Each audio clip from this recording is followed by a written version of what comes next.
할렐루야. 오늘도 각자의 자리에서 또 이곳 예배당에서 함께 예배하는 여러분 환영하고 축복합니다. 오늘도 온전한 예배 주께 드리며 주의 은혜 안에 거한 시간 되길 소원합니다. 우리 함께 내 진정 사모하는 같이 찬양하도록 하겠습니다.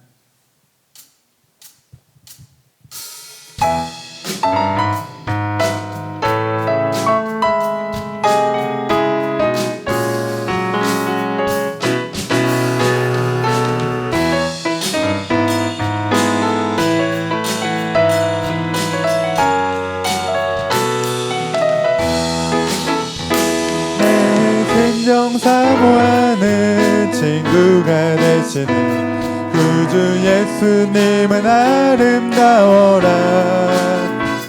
산 밑에 백합하여 빛나는 새벽별 주님 영원할 길 아주 없도다. 내 맘이 아플 적에 그 위로 되시며 나 외로울 때 좋은 친구라. 주는 저 산 밑에 백합 빛나는 새벽별 이 땅 위에 비길 것이 없도다.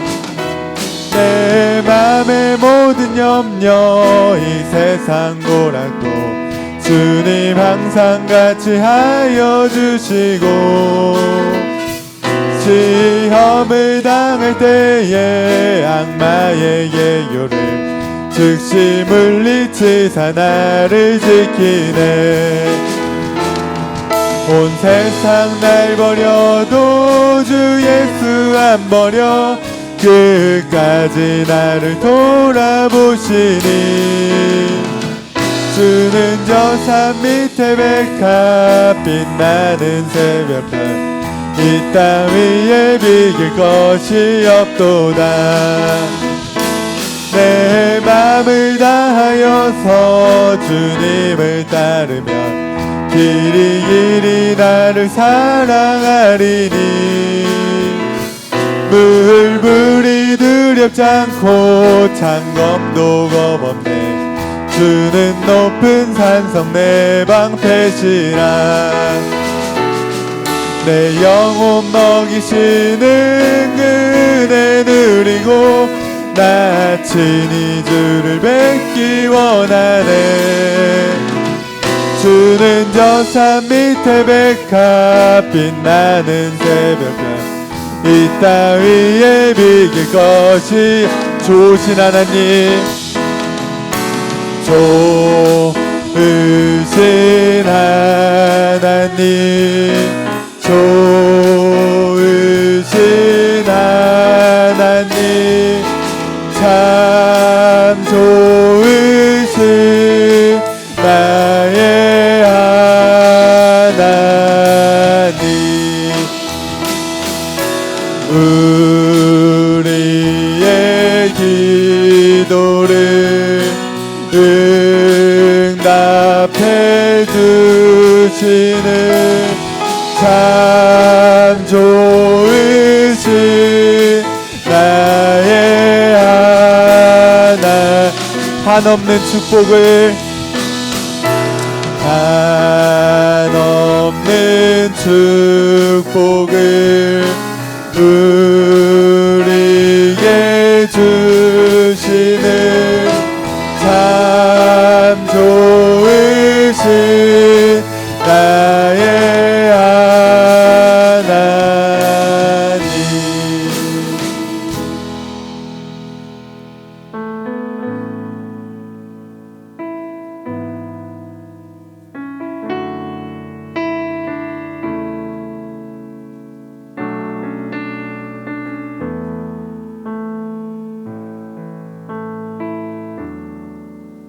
날이 저물어 갈 때 빈들에서 걸을 때 그때가 하나님의 때.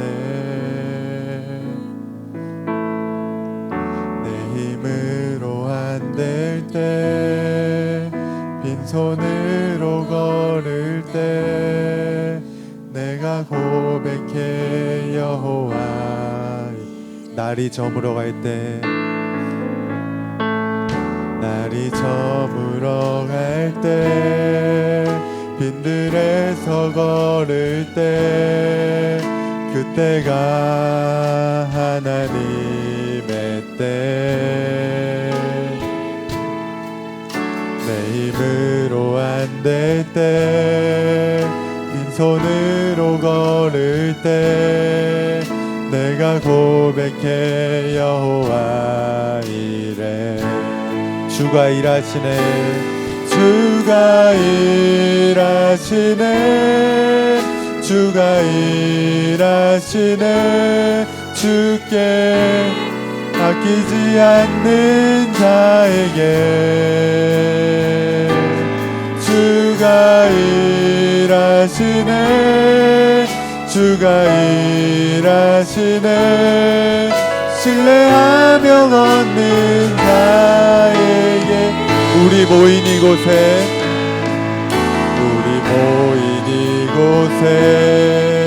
주님 함께 계시네 누리네 아버지 은혜 적은 떡과 물고기 내 모든 걸 드릴 때 모두 고백해 여호와 주가 일하시네 주가 일하시네 주가 일하시네 주께 아끼지 않는 자에게 주가 일하시네 주가 일하시네 신뢰하며 걷는 주가 일하시네 주가 일하시네 주가 일하시네 주께 아끼지 않는 자에게 주가 일하시네 주가 일하시네 신뢰하며 우리 마지막으로 주가 일하시네 주가 일하시네 주가 일하시네 주께 아끼지 않는 자에게 주가 일하시네 주가 일하시네 신뢰하며 걷는 자에게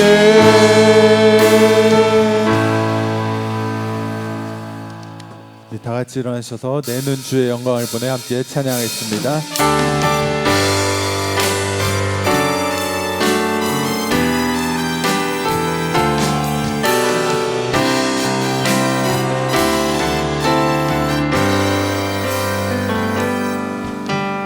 내는 주의 영광을 보내 우리 가운데 계신 주님 그 빛난 영광 온 하늘 덮고 그 찬송 온 땅 가득해 내는 주의 영광을 보내 찬송 가운데 서신 주님의 얼굴을 온 세상 향하네 권능의 팔을 드셨네 주의 영광 이곳에 가득해 우린 전해 주님과 함께 찬양하며 우리는 전진하리 모든 열방 주 볼 때 모든 열방 주 볼 때까지 모든 열방 주 볼 때 모든 열방 주 볼 때까지 모든 열방 주 볼 때까지.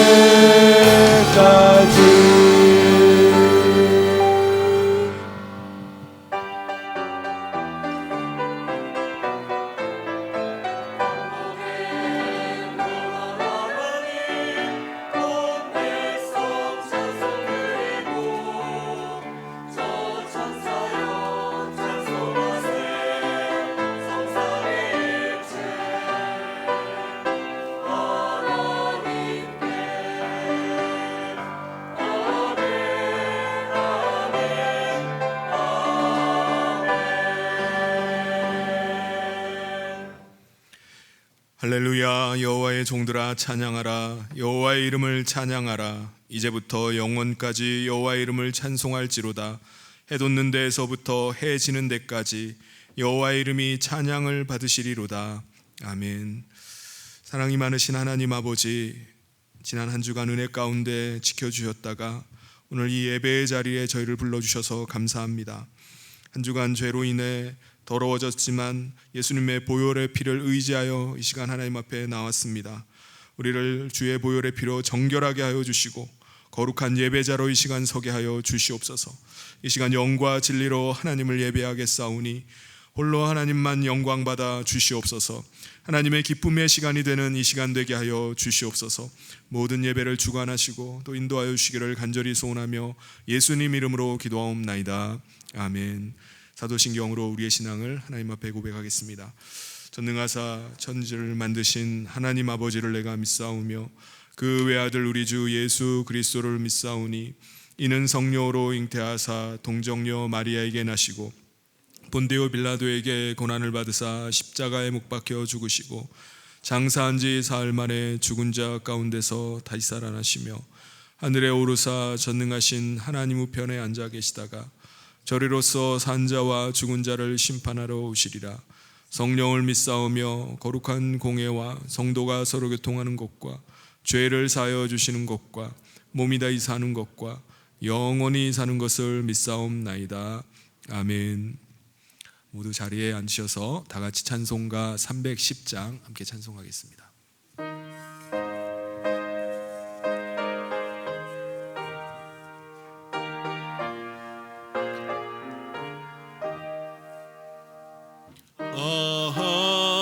하나님의 은혜로 있을 데 없는 자 왜 구속하여 주는지 난 알 수 없도다. 내가 믿고 또 의지함은 내 모든 영 변하시는 주님 늘 보호해 주실 것을 나는 확실히 아네. 왜 내게 굳센 믿음과 또 복음 주셔서 내 마음이 항상 편한지 난 알 수 없도다. 내가 믿고 또 의지함은 내 모든 영 변하시는 주님 늘 보호해 주실 것을 나는 확실히 아네.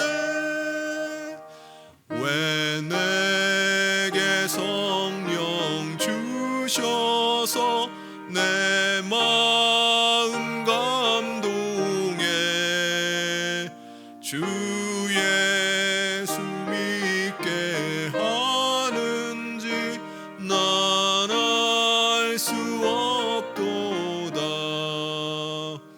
내가 믿고 또 의지함은 내 모든 영 변하시는 주님 늘 보호해 주실 것을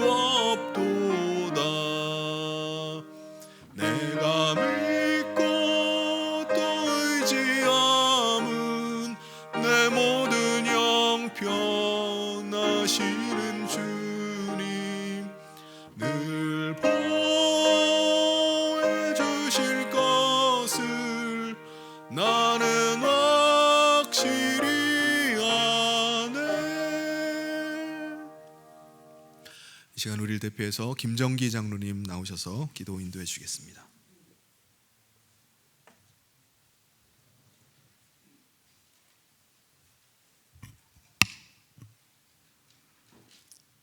하나님의 크신 은혜로 저희들에게 믿음을 주시고 구원에 이르게 하신 사랑의 하나님 감사합니다. 하나님께서 많은 사람 중에서 저희들을 택하시고 이 시간 하나님을 경배하며 예배하며 찬양할 수 있도록 은혜 베푸심을 감사드립니다. 하나님, 이 시간 우리가 주님의 전에 들어왔을 때에 세상의 염려와 걱정, 불안과 두려움을 다 떨쳐버리고 이 시간 감사와 찬양으로 하나님 앞에 나아갈 수 있도록 도와주시고 우리의 마음이 온전히 하나님께만 향할 수 있도록 은혜를 다하여 주시옵소서.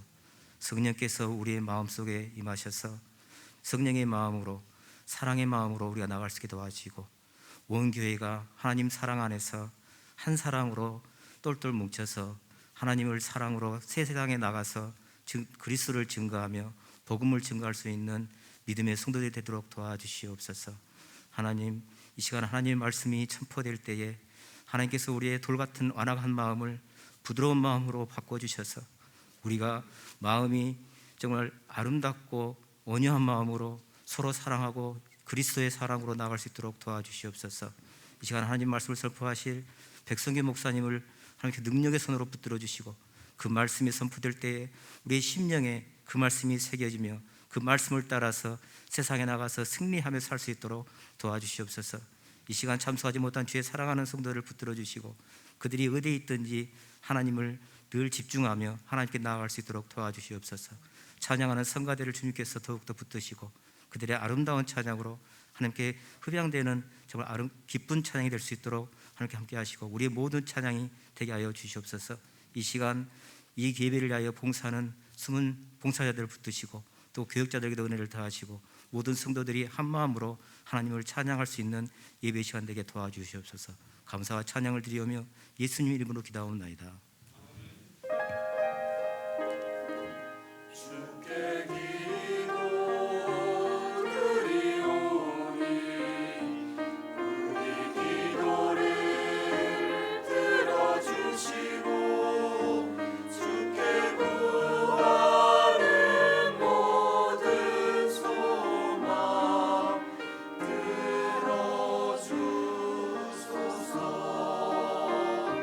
아멘.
하나님께서 우리에게 주신 말씀은 요한복음 9장 1절부터 12절까지 말씀입니다. 제가 봉독하겠습니다. 예수께서 길을 가실 때에 날때부터 맹인된 사람을 보신지라. 제자들이 물어 이르되 랍비여, 이 사람이 맹인으로 난 것이 누구의 죄로 인함이니이까? 자기니이까 그의 부모니이까? 예수께서 대답하시되 이 사람이나 그 부모의 죄로 인한 것이 아니라 그에게서 하나님이 하시는 일을 나타내고자 하심이라. 때가 아직 낮음에 나를 보내신 이의 일을 우리가 하여야 하리라. 밤이 오리니 그때는 아무도 일할 수 없느니라. 내가 세상에 있는 동안에는 세상의 빛이로라. 이 말씀을 하시고 땅에 침을 뱉어 진흙을 이겨 그의 눈에 바르시고 이르시되 실로암 못에 가서 씻으라 하시니, 실로암은 번역하면 보냄을 받았다는 뜻이라. 이에 가서 씻고 밝은 눈으로 왔더라. 이웃 사람들과 전에 그가 거린인 것을 보았던 사람들이 이르되 이는 앉아서 구걸하던 자가 아니냐? 어떤 사람은 그 사람이라 하며 어떤 사람은 아니라 그와 비슷하다 하거늘 자기 말은 내가 그라 하니, 그들이 묻되 그러면 내 눈이 어떻게 떠졌느냐? 대답하되 예수로 하는 그 사람이 진흙을 이겨 내 눈에 바르고 나더러 실로암에 가서 씻으라 하기에 가서 씻었더니 보게 되었노라. 그들이 이르되 그가 어디 있느냐? 이르되 알지 못하노라 하니라. 아멘. 한 2년 전쯤에 한 TV 프로그램 중에 한 고발 프로그램에 한 사건이 소개된 것을 보았습니다. 한 남성이 여자친구를 폭행했다는 혐의로 경찰에 체포가 되었어요. 변호사는 이 사건은 너무나 분명한 명백한 폭행 사건이기 때문에 폭행죄로 징역 10년에서 15년형이 예상이 된다면서 변론을 거부를 했습니다. 이 남성은 자기는 너무나 억울하다면서 경찰에 현장에 있는 CCTV를 좀 확보해 달라고 요청을 했어요. 근데 경찰의 응답은 CCTV는 확보되지 못했다는 겁니다. 없었다는 거예요. 이 억울한 남성은요, 구속된 채 어머니에게 자기의 억울한 사정을 얘기하는 거예요. 그래서 CCTV를 꼭 좀 알아봐 달라고 요청을 했습니다. 알아봤더니 경찰에서는 이미 CCTV를 확인을 한 거예요. 근데 더 놀라운 건요, CCTV에 찍혀 있는 장면이 남성이 여성을 폭행하는 게 아니라 여성이 남성을 폭행하고 있는 장면이 찍혀 있는 겁니다. 그러니까 경찰은 남성이 피해자인 것을 알고 있었음에도 불구하고 이를 무시하고 CCTV를 확보하지 못했다고 말하면서 이 피의자에게 온갖 폭언을 퍼붓고 강압적인 수사를 펼친 것입니다. 그리고 여러 가지 증거와 수사 보고서까지 조작을 한 거예요. 경찰이 이렇게 했던 이유가 뭘까요? 경찰이 자기 수사 실적을 쌓기 위해서 그렇게 한 것이었습니다. 그리고 당시에 대통령이 한참 이슈가 되었던 데이트 폭력에 대해서 엄단하라는 이런 지시가 내려졌기 때문에 그 사건으로 자기의 실적을 쌓으려고 이렇게 말도 안 되는 그 수사를 했던 것입니다. 어머니는 자기 아들의 이 억울한 사정을 좀 풀어달라고 하면서 그 선거할 때 유세용 차량 있잖아요. 그걸 빌려가지고 호소를 하면서 계속해서 아들의 그 무죄를 호소를 했습니다. 결국은 이 남성은요, 8개월 만에 무혐의로 풀려나게 됩니다. 조작한 경찰은 어떻게 됐을까요? 단순 경고 조치를 받고요, 또 폭행과 무고죄를 저지른 이 여인은요, 이 여성은 처벌을 받지 않고 그냥 사건이 그걸로 종결이 돼버렸습니다. 끝나버렸어요. 이 남성은 굉장히 억울했을 것 같습니다. 만약에 검찰의 이 수사가 넘어가서 경찰의 수사가 없었다면요, 이 억울한 남성은요 8개월 동안 억울하게 감옥살이 하는 것뿐만 아니라 잘못했으면 10년에서 15년의 징역을 받고 감옥살이를 할 뻔했어요. 이 여인이 도대체 어떻게 이렇게 할 수 있나? 자기가 때려놓고서 자기가 맞았다고 무고를 해가지고 이 남자를 어떻게 감옥에 넣을 수가 있나? 이해가 안 가는 일이에요. 그런데 여러분, 안타까운 사실은요, 이러한 일들이 우리가 살고 있는 이 사회 속에서 비일비재하게 일어나고 있다는 겁니다. 눈 감으면 코 베어 간다는 그 속담처럼 내가 버젓이 눈 뜨고 보고 있는데도 조금만 방심하면은 속이고 사기치는 일들이 계속 일어나요. 그런데 이렇게 말하고 있는 이런 거를 보는 우리 자신은 어떤가요? 우리라고 해서 다를까요? 다르지 않습니다. 내 자신의 이익을 위해서라면, 내가 손해보지 않기 위해서라면 우리도 그 입장에 처하면요, 우리도 똑같아질 수가 있습니다. 그래서 우리는 사실 가늠하다가 현장에서 잡힌 여인을 향해서 돌을 들고 있었던 유대인들과 같이 들키지만 않았다 뿐이지 우리도 사실은 똑같은 다 죄인들입니다. 그럼에도 불구하고 우리는 다른 죄인들을 보면서 손가락질을 하는 거예요. 아니, 어떻게 저런 죄를 지을 수가 있을까? 아니, 어쩌면 저렇게 뻔뻔할 수가 있지? 우리 자신도 똑같은 죄인이면서 마치 나는 그 죄와는 전혀 무관한 사람인 것처럼 말할 때가 있어요. 근데 이거는요, 우리만이 아니라 예수님의 제자들도 마찬가지였습니다. 어느 날 제자들이 예수님과 함께 길을 가고 있다가 길가에 맹인 한 사람을 발견을 한 거예요. 그래서 제자들이 예수님께 묻습니다.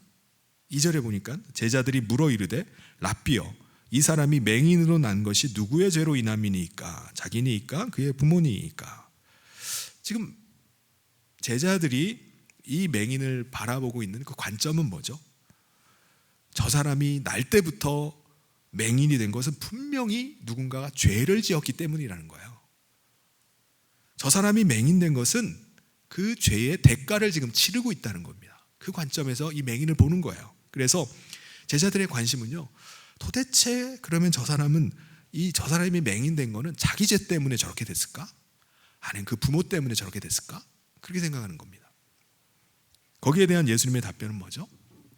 3절에 예수께서 대답하시되 이 사람이나 그 부모의 죄로 인한 것이 아니라 그에게서 하나님이 하시는 일을 나타내고자 하심이라. 그러니까 예수님이 가지고 계신 관점은 제자들과 완전히 달라요. 이 사람이 도대체 무슨 죄를 졌길래 이렇게 됐을까? 도대체 누가 죄를 졌길래 이렇게 됐을까? 라고 하는 것이 아니었습니다. 여러분, 예수님 앞에서 죄인이 아닌 사람이 있을까요?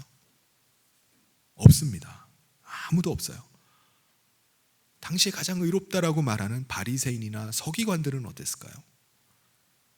그들은 자신이 죄가 없는 의인이라고 주장한다 할지라도 예수님께서 보실 때는요, 그들은 똑같은 죄인들이었습니다.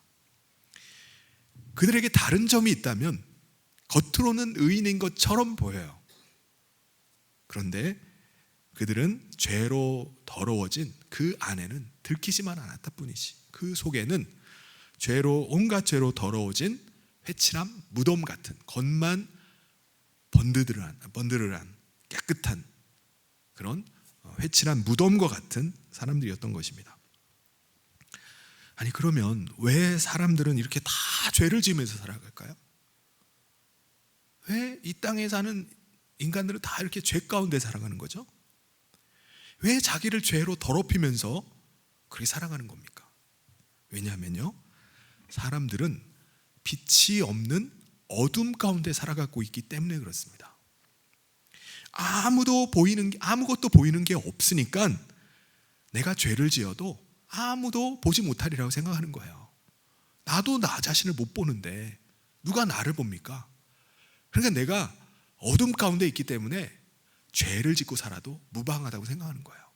아무도 나를 보지 못한다고 생각하는 겁니다. 그런데 성경에 보면은 메시아께서 이 땅 가운데 오시면은 하시는 일이 있다고 말씀해요. 메시아께서 이 땅에 오시면, 그리스도가 이 땅에 오셔서 하시는 일이 뭘까요? 이사야 29장 18절에 이사야가 이렇게 예언을 합니다. 그날에 못 듣는 사람이 책의 말을 들을 것이며 어둡고 캄캄한 데에서 맹인의 눈이 볼 것이며. 이 땅에 메시아 그리스도께서 오시면 보지 못하는 사람이 보게 된다는 거예요. 그리고 듣지 못하는 사람이 듣게 되는 일이 벌어진다고 말씀합니다. 여러분, 우리가 본다는 것은요, 시력만 있다고 해서 보는 것은 결코 아닙니다. 중요한 건 뭐가 있어야 되죠? 빛이 있어야 됩니다. 빛. 여러분의 눈의 시력이 1.0 이상이 되십니까? 그러면은 그 정도의 시력이면은 웬만한 거는 다 보실 수 있을 겁니다.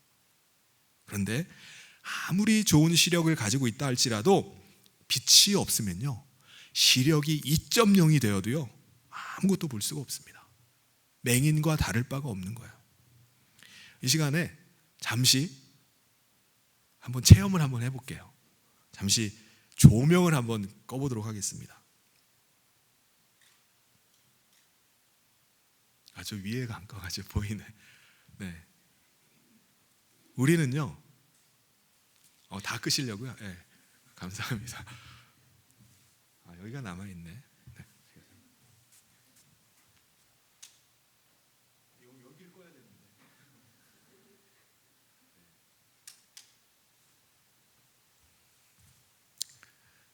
켜주세요, 다시.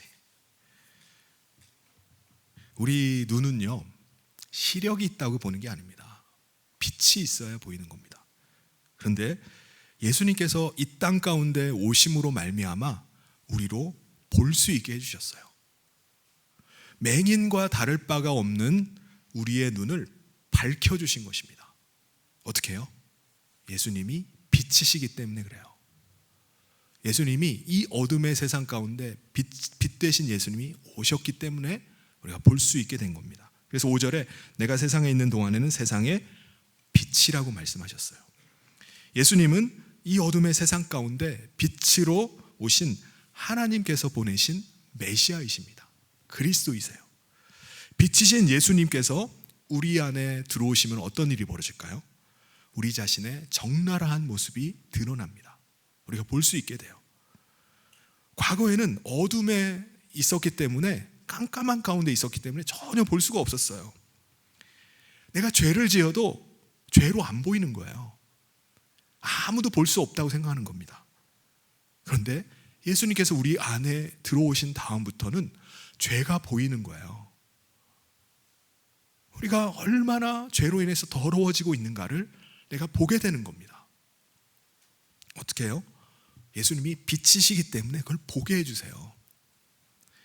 예수님은 나면서부터 보지 못한 이 맹인을 고쳐서 보게 하시듯이 어둠 가운데 있는 우리를, 눈뜬 맹인인 우리를 보게 하시고자 하는 겁니다. 이사야 42장 7절에 내가 눈먼 자들의 눈을 밝히며 갇힌 자를 감옥에서 이끌어내며 흑암에 앉은 자를 감방에서 나오게 하리라. 우리를, 어둠 가운데 있던 우리를 주님께서 불러내셔서 빛 가운데로 나오게 하시는 거예요. 그래서 눈뜬 맹인인 우리를 보게 하시는 겁니다. 그런데 예수님께서 그 맹인을 만나셨던 시간이 언제냐면 해가 넘어가고 있는 늦은 오후 시간이었던 것 같아요. 해가 아직은 완전히 넘어간 건 아닌데 그 시간에 예수님께서 이렇게 말씀하십니다. 4절에 때가 아직 낮음에 나를 보내신 이의 일을 우리가 하여야 하리라. 밤이 오리니 그때는 아무도 일할 수 없느니라. 실제로 이 맹인이 눈을 떴을 때는요, 이미 해가 넘어간 시간이었어요. 그래서 이 사람은 자기를 눈뜨게 해주신 그 예수님을 만나지도 못하고 그냥 이미 밤이 되었기 때문에 집으로 그냥 돌아가게 된 겁니다. 그렇다면은 예수님은 해가 넘어가고 있는 그 시간에 이 맹인의 눈을 어떻게 뜨게 하시는 거죠? 6절에 보면은 이 말씀을 하시고 땅에 침을 뱉어 진흙을 이겨 그의 눈에 바르시고, 예수님은 먼저 땅에다가 침을 탁 뱉으셨어요. 그래서 그 침으로 진흙을 막 이겨가지고 그 진흙을 맹인의 눈에다가 발라주시는 거예요. 여러분, 이 맹인이 예수님께서 자기 눈에다가 뭘 바르고 있는데 그게 뭔지 알까요? 모를까요? 알죠. 왜 모르겠습니까? 예수님께서 땅에다 침 뱉은 소리를 듣고 자기 눈에다가 바르고 있는 게 뭔지를 알았을 거예요. 그런데 여러분, 예수님은 왜 이런 행동을 하실까요? 그냥 안수하셔서 고치실 수도 있어요. 그리고 여리고 맹인 거지 바디메오에게 하셨던 것처럼 손도 안 대고 그냥 말씀으로도 고치실 수 있습니다. 더군다나 맹인의 입장에서 예수님께서 진흙을 침으로 이어가지고 그걸 눈에다가 바르시는 그런 거를 굉장히 불쾌하게 느낄 수도 있습니다. 그렇죠? 아니, 내가 눈 못 보는 사람이라고 나한테 어떻게 이럴 수 있어? 그 더러운 침으로 그렇게 이긴 진흙인 걸 난 모르나?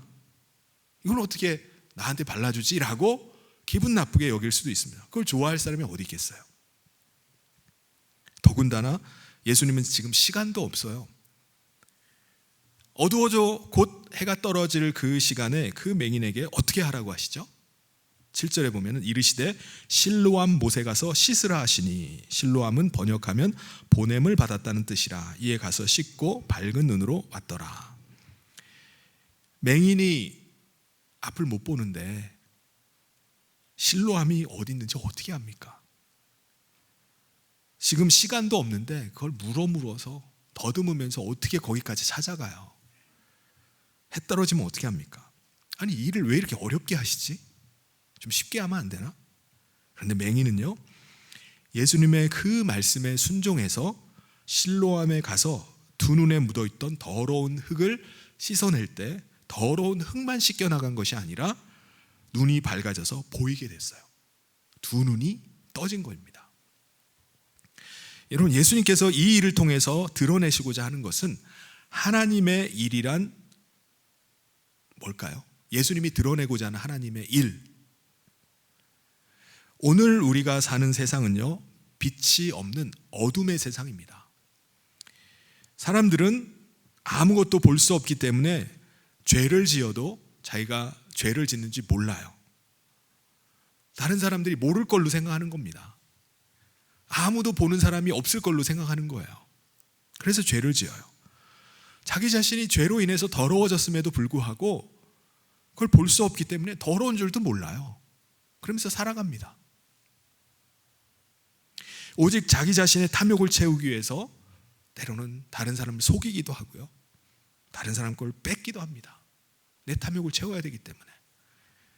자신의 또 쾌락을 채우기 위해서 온갖 더러운 죄 가운데 빠져서 살기도 해요.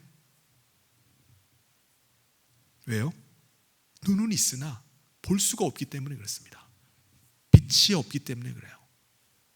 그런데 예수님은 맹인에게 말씀하셨듯이 오늘 우리에게도 말씀하고 계십니다. 뭐를 말씀하실까요? 너도 실로암 못에 가서 씻으라는 거예요. 예수님은 도대체 왜 그 시간에, 왜 이 맹인에게 실로암에 가라고 하실까? 여러분, 실로암의 뜻이 뭘까요? 오늘 말씀에도 사도 요한은요, 굳이 실로암의 그 뜻을 풀어서 설명을 합니다.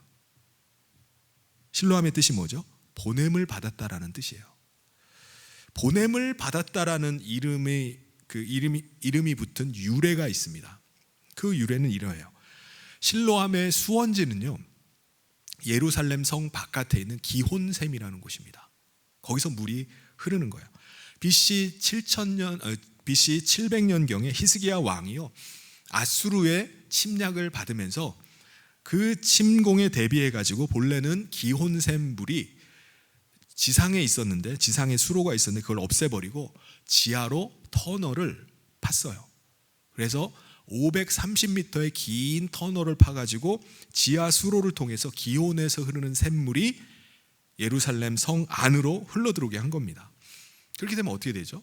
적들에게 포위를 당한다 할지라도 기온샘의 물이 계속 예루살렘 성 안으로 흘러들어오기 때문에 버틸 수가 있는 거예요.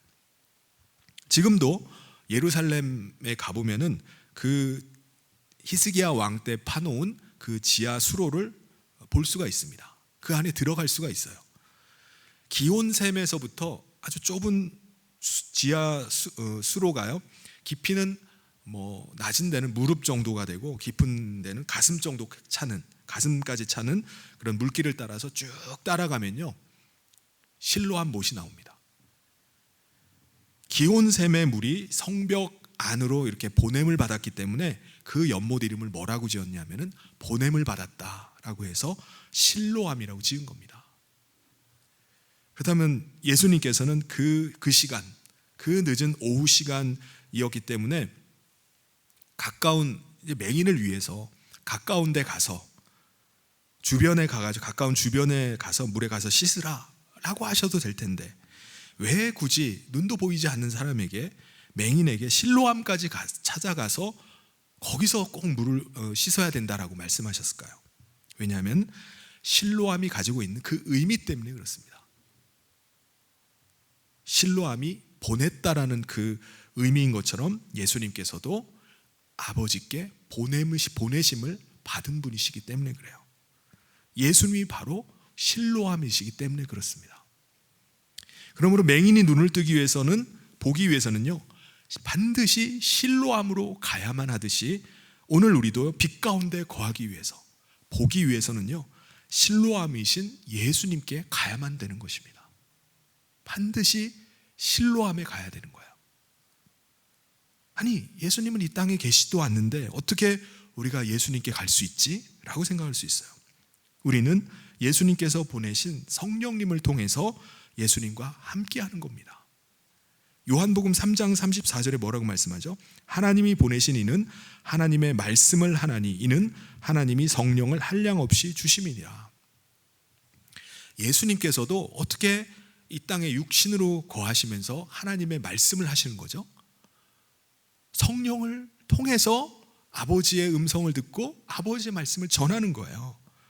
그래서 하나님의 말씀을 전한다고 말씀합니다. 하나님이 성령을 한량없이 부어주셔서 성령을 통해서 하나님의 뜻을 알려주시는 거예요. 예수님께서 보내신 성령님을 통해서 우리도 예수님의 음성을 들을 수가 있습니다. 하나님의 뜻을 알 수가 있어요. 요한복음 7장 38절 39절에 나를 믿는 자는 성경의 이름과 같이 그 배에서 생수의 강이 흘러나오리라 하시니 이는 그를 믿는 자들이 받을 성령을 가리켜 말씀하신 것이라. 예수께서 아직 영광을 받지 않으셨으므로 성령이 아직 그들에게 계시지 아니하시더라. 성령님은요, 우리 안에서 생수의 강, 말씀이 흘러나오게 하시는 분이세요. 그러므로 예수님은 분명히 실로암입니다. 아버지께 보냄을 받으신 메시아예요. 하나님의 보내심을 받은 하나님의 아들이십니다.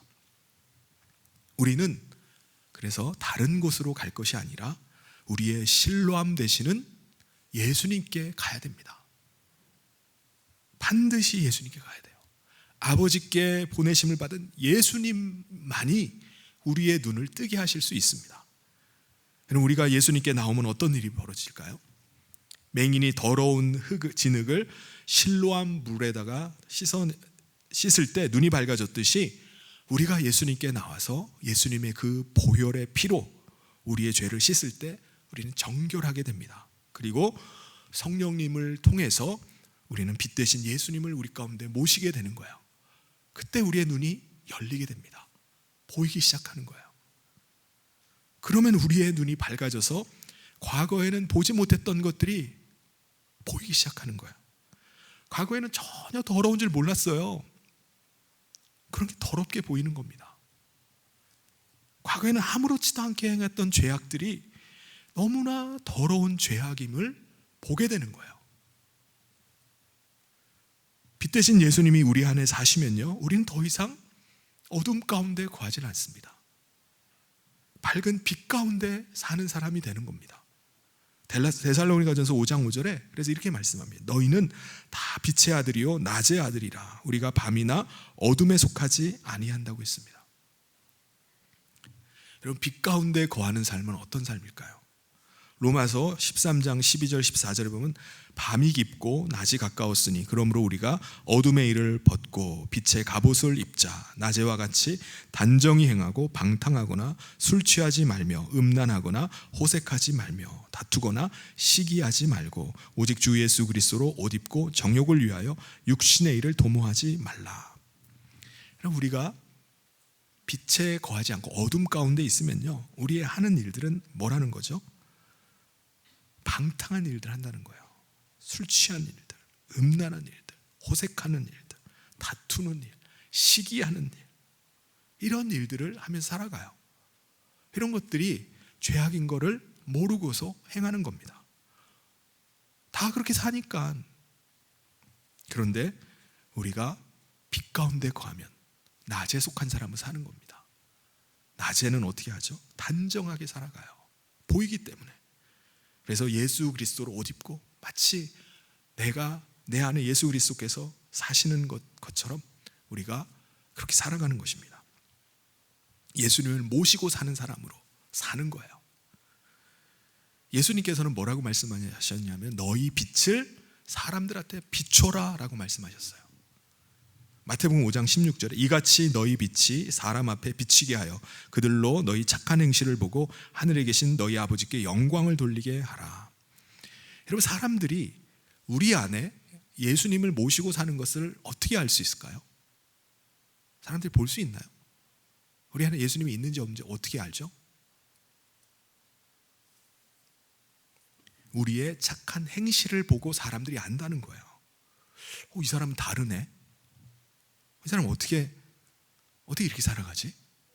내가 보지 못하는 걸 뭐 보고 사는 것 같아. 나는 어둠 가운데 살아가는데 이 사람은 어떻게 밝은 빛 가운데 살아가는 것 같아 라고 느끼게 되는 겁니다. 실로암에 두 눈에 묻은 진흙을 씻어내니까 그 맹인은 눈이 밝아졌어요.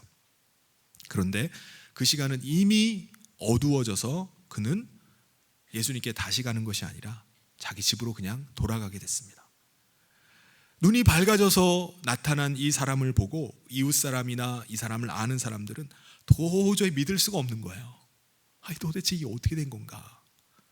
조금 전까지만 해도, 낮에까지만 해도 눈이 어두워가지고 길에서 구걸하던 이 사람이 어떻게 눈을 뜨고 돌아다닐 수 있는가? 자기들끼리 논쟁이 붙습니다. 8절 9절에 이웃 사람들과 전에 그가 거린인 것을 보았던 사람들이 이르되 이는 앉아서 구걸하던 자가 아니냐, 어떤 사람은 그 사람이라 하며 어떤 사람은 아니라 그와 비슷하다 하거늘. 결국은 사람들 간에 논쟁이 붙으니까 이 사람 맞죠? 그 사람 맞아? 아니야, 그냥 비슷한 사람이야, 눈 뜰 리가 없어. 그러니까 결국 그 맹인이 말하는 겁니다. 내가 그다, 내가 눈을 뜬 사람이다. 사람들은 놀라서 묻는 거예요. 아니, 어떻게 눈이 떠졌습니까? 너 눈을 어떻게 뜬 거야? 맹인이 뭐라고 말하죠? 예수라는 사람이 내 눈에다가 진흙을 침으로 이어가지고 바르더니 그걸 실로암에 가서 씻으라고 말했는데 내가 그 말대로 순종해서 실로암에 가서 그 진흙을 씻었더니 보게 됐다는 거예요. 보통 누군가가 맹인에게 이렇게 진흙을 침으로 이어가지고 눈에다가 바른다 그러면 보통 맹인은 가만히 있지 않을 겁니다. 날 가지고 장난하냐고 막 분노할 거예요. 날 희롱하냐고. 근데 중요한 것은요, 이 맹인은요, 자기에게 이 말씀을 하시는 분이 누구라는 것을 알았어요. 예수님이라는 사실을 알았습니다. 여러분, 그 맹인에게 예수님은 어떤 분이실까요? 다른 맹인의 눈을 뜨게 하신 분이에요. 여리고에서 자기랑 똑같이 구걸하면서 살던 거지 맹인 바디메오가 눈을 뜬 걸 알아요. 예수님께서 그 사람의 눈을 뜨게 하신 걸 알아요. 이 맹인이 얼마나 예수님을 만나기를 원했겠습니까? 거지 바디메오도 마찬가지였어요. 예수님이 맹인의 눈을 뜨게 하신다는 사실을 알고 자기도 정말 예수님 만나기를 원했습니다. 그래서 예수님이 여리고 성사회를 지날 때 그가 얼마나 소리를 질렀는지 몰라요. 나를 한 번만 봐달라고. 다윗의 자손이여, 나를 한 번만 만나 주십시오. 맹인에게의 심정입니다. 다른 사람들은 다 당신은 저주받은 사람이라고 말해요. 너 얼마나 죄를 많이 지었길래 너는 그런 죄값을 치르고 있냐라고 조롱을 해요. 그런데 예수님은 자기를 찾아오신 겁니다. 다가오셔서 자기를 통해서 하나님의 일을 나타내신다고 말씀하시는 거예요. 이 맹인은요, 예수님께서 자기 눈에 침을 뱉어서 이긴 그 진흙을 발라도 상관없습니다. 상관없어요. 예수님께서 실로암이 아니라 어디 더 멀리 있는 곳을 가라고 해도 상관이 없습니다. 왜요? 그는 예수님께서 자기의 눈을 뜨게 해주실 것을 믿었기 때문입니다. 사랑하는 성도 여러분, 오늘 우리도 마찬가지예요. 예수님께서 성령님으로 우리 안에 내주하고 계심을 여러분 믿으셔야 됩니다. 요한복음 14장 11절에 내가 아버지 안에 거하고 아버지께서 내 안에 계심을 믿으라. 그렇지 못하겠거든 행하는 그 일로 말미암아 나를 믿으라 라고 말씀하셨습니다. 우리가 믿을 때요, 실제로 예수님께서 우리 안에 내주하십니다. 우리 안에 거하세요. 빛 대신 예수님이 우리 안에 내주하심으로 말미암아 그때부터 우리가 보기 시작하는 거예요. 맹인이 실로암에서 눈을 뜨듯이 우리의 눈이 떠지는 겁니다. 보이지 않았던 것들이 보이기 시작하는 거예요. 듣지 못했던 것들이 들리기 시작하는 겁니다. 사랑하는 성도 여러분, 실로암 같이 아버지께 보내심을 받은 예수님은 우리가 이 맹인과 같이 예수님을 믿기를 원하세요. 예수님이 우리를 얼마나 사랑하시는지, 예수님이 자기의 목숨까지도 우리를 위해서 주시기까지 사랑하시는 예수님의 사랑을 믿기를 원하십니다. 우리가 믿을 때 빛 대신 예수님은요, 성령님으로 우리 안에 내주하셔서 우리의 눈을 열어주십니다. 우리의 닫혀있던 길을 열어주세요. 우리가 어둠 가운데 사는 것이 아니라 그때부터 우리는 빛 가운데 낮에 속한 자로 살게 되는 겁니다. 그러므로 우리가 예수님을 모시고 사는 사람은요, 더 이상 어둠 가운데 사는 사람이 아닙니다. 어둠의 일을 하면서 사는 사람들이 아니에요. 낮에 속한 사람으로 어둠의 일을 버리고 정결함과 깨끗함으로 단장하면서 사는 삶을 사는 것입니다. 사랑하는 성도 여러분, 눈 감으면 코 베어가는 이 세상을 우리가 살아가고 있지만 우리는 예수님을 모심으로 말미암아 이 어둠의 세상 가운데 산다 할지라도 빛 가운데 살아가는 줄 믿습니다.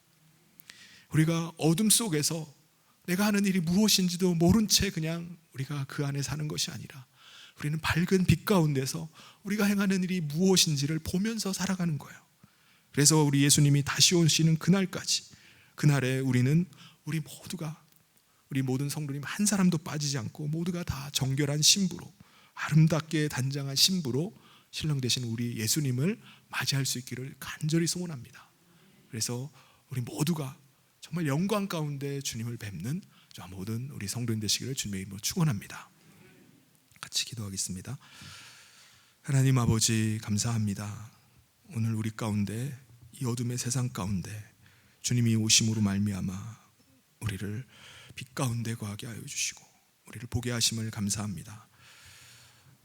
우리가 알지 못하는 죄악 가운데 우리가 살았지만은 오늘 예수님으로 말미암아 이제 빛 가운데 거하고 우리가 낮에 속한 자로 살기를 간절히 소원합니다. 이제 예수님으로 인하여서 우리가 날마다 낮에 속한 자로 거룩하게 단장하고 정결한 신부로 서가는 우리 모든 성도들 되게 하여 주시옵소서. 주께서 우리를 붙잡아 주시고 또 인도에 가시기를 간절히 소원하며 예수님 이름으로 기도하옵나이다. 아멘. 이 시간에 우리 봉헌하면서 우리 얼마 전에 결혼한 우리 정여름 자매 특송이 있겠습니다.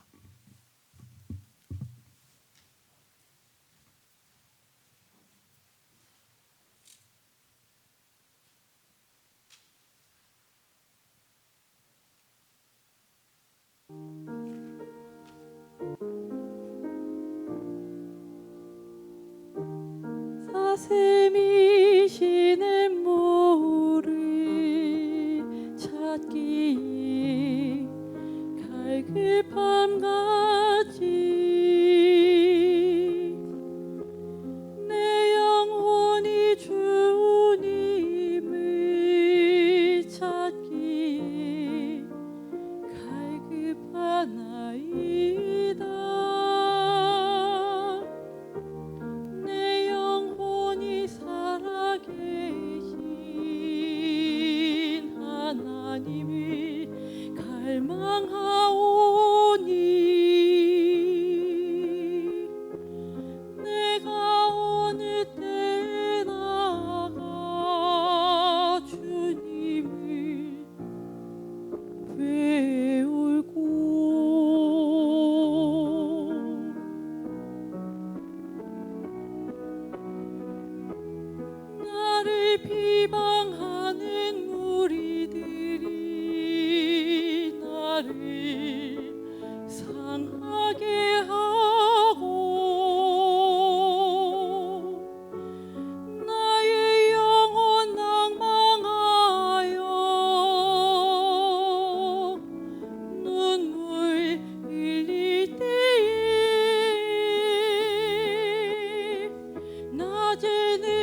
오늘 특송을 해주신 우리 정여름 자매가 신랑이랑 이제 제주도로 내려가요. 신혼집이 제주도에 신혼집이 있어서 이제 그곳에서 생활할 텐데 멀리 좀 떨어지지만은 또 그곳에 하나님께서 또 보내셨는 줄 믿습니다. 그곳에서 주의 빛 가운데 거하고 또 그곳에서 아름다운 복된 가정을 이뤄갈 수 있기를 축복합니다. 그래서 그 의미로 이 시간에 성경을 준비해서 두 사람이 말씀 붙잡고 믿음의 가정을 잘 세워가라고 전달을 하도록 하겠습니다. 기도는 일부 예배 때 제가 다 해드렸고요. 지금 이 시간에 선물만 전달하도록 하겠습니다.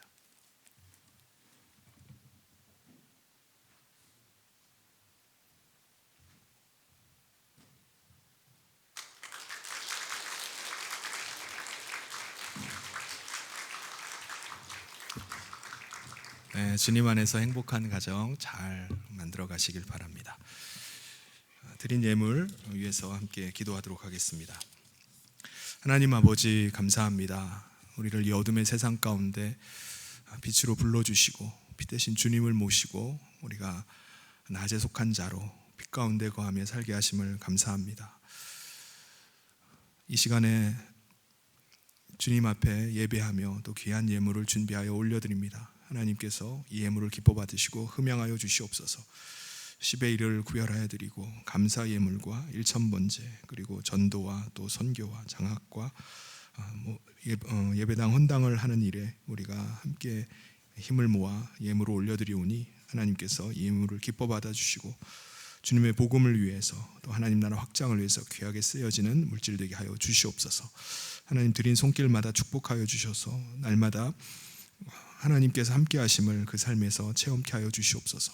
오늘도 하나님이 붙잡고 계시고 또 하나님이 공급하시고 하나님 길을 열어주시고 묶인 것을 풀어주시고 열리게 하는 역사들을 그 삶에서 날마다 경험할 수 있도록 축복하여 주시옵소서.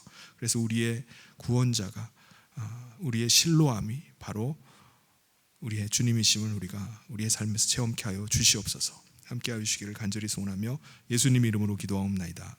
아멘. 이제는 우리 주 예수 그리스도의 은혜와 하나님 아버지의 사랑하심과 성령님의 감동 교통으로 축복하심이 빛 대신 예수님을 모시고 이 어둠의 세상 가운데 빛으로 살아가기를 소원하며 나가는 사랑하는 모든 성도들 위해 지금부터 영원토록 함께 있을지어다. 아멘.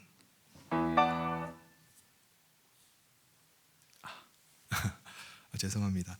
우리 순서를 제가 바꿨는데요. 순서를 제가 교회 소식을 제가 봉헌하고 나서 소식을 전하고 축도로 마치는 걸로 했습니다. 그래서 제가 소식을 잠깐 전해드리도록 하겠습니다. 블레싱 축제가 6월 18일 날 있습니다. 우리가 이날 정말 새 생명들이 많이 태어나는 그날이 되기를 위해서 함께 우리 태신자들을 품고 함께 기도해 주시기 바라고요. 그리고 다음 2차 작정은 5월 7일 날 할 예정입니다. 여러분 기도로 준비해 주시기 바랍니다. 그리고 사랑의 전도대 이번 주 목요일 날 오후 3시에 전도가 있겠습니다. 그리고 미얀마 선교 여행은 오늘까지 꼭 신청을 해 주시기 바라고요. 개혁신학교 기숙사 건축은 은혜 가운데 잘 진행이 되고 있습니다. 이 일을 위해서 여러분 기도해 주시기 바랍니다. 그리고 오늘 임직 피택자들 모임이 있겠습니다. 이제 첫 모임인데요. 2시 반에 오후 찬양 예배가 끝나고 하늘정원 6층에 있는 하늘정원 사랑방에 모이면 되겠습니다. 그리고 모임 광고는 이번 주에 권사의 야유회가 화요일 날 11시에 있고요. 그리고 전도회가 오늘 예배 이후에 있겠습니다. 그리고 교육국 회의가 다음 주, 목장 모임이 다음 주에 있겠습니다. 네, 예배를 모두 마치도록 하겠습니다.